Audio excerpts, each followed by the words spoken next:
the citizens, generally speaking, because they've been conditioned by the media to accept a version of history which is not true, are simply too uninformed. Take, for example, the 6 Days War. Almost all Jews everywhere still believe that Israel went to war either because the Arabs attacked or because the Arabs were intending to attack. Israel went to war because its military and political hawks insisted that the Arabs were about to attack. The truth of history, which flows fully documented through both volumes of my book, is that Israel's existence has never ever been in danger from any combination of Arab force.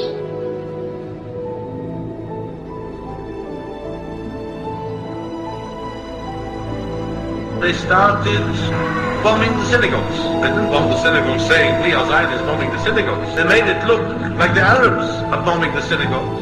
If only enough Jews can be exposed to the truth of history, 67 war in particular, they will end their silence. Now, if anybody accuses me of anti-Semitism, say, sir, madam, you are deluded.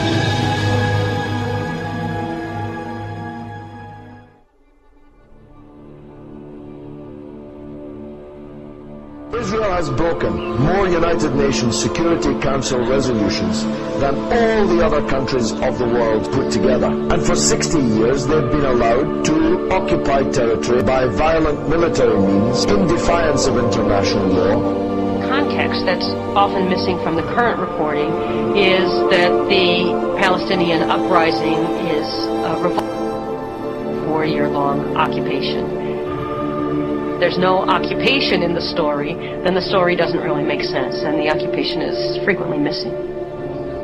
The lack of context is so dramatic that only 4% of the network news reports on the occupied West Bank and Gaza Strip mention that the West Bank and Gaza Strip are occupied. The Israeli military sends its troops into the occupied territories to defend what is considered an illegal occupation, and when the population there resists, Israel is presented as being under attack.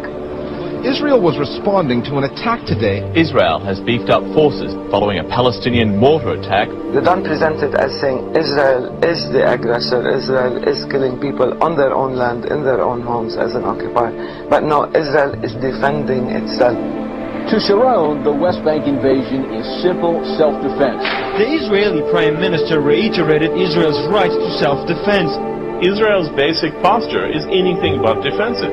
Israel is the only country in the world right now which, in contravention to UN Security Council resolutions, maintains tens of thousands of heavily armed troops outside its borders in somebody else's country for the sole purpose of taking them, and in the process forcing them to live under the worst form of tyranny imaginable, which is a foreign military dictatorship.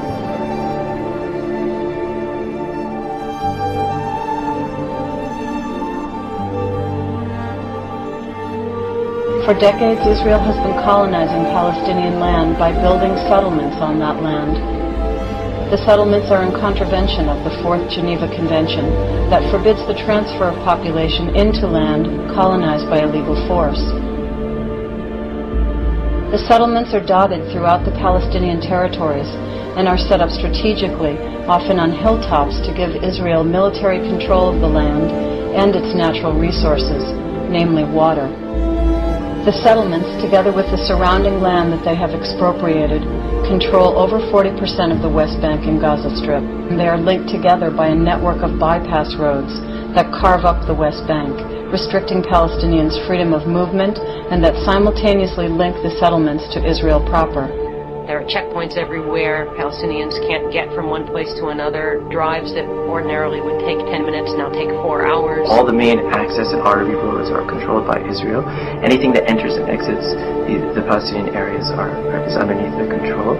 And so everything from getting medical help to getting education to trying to lead your daily life is at the whim of Israel.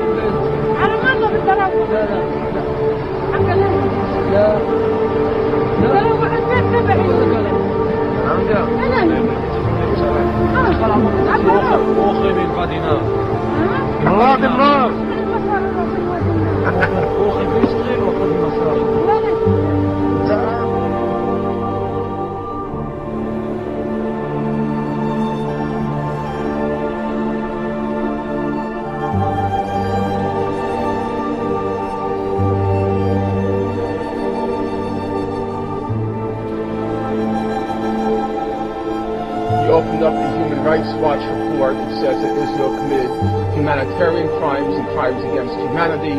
You open up the Amnesty International report, they say the same thing. You open up the B'Tselem report, they say the same thing. No controversy, no disagreement whatsoever.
Tell me the name of one member of the 7 members of the same family slaughtered on the beach in Gaza by an Israeli warship.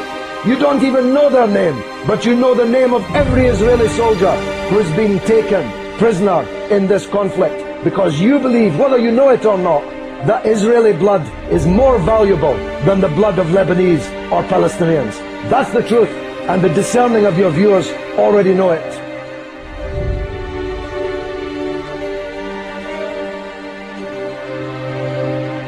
The so-called Third Reich lives again in the form of these Zionists in the apartheid state of Israel. In the apartheid state of Israel. In the apartheid state of Israel. In the apartheid state of Israel. In the apartheid state of Israel. In the apartheid state of Israel. In the apartheid state of Israel. In the apartheid state of Israel. In the apartheid state of Israel.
The Dajjal has placed a strong hold in the very heart of Islam itself and laid a firm grip on the Muslim holy lands.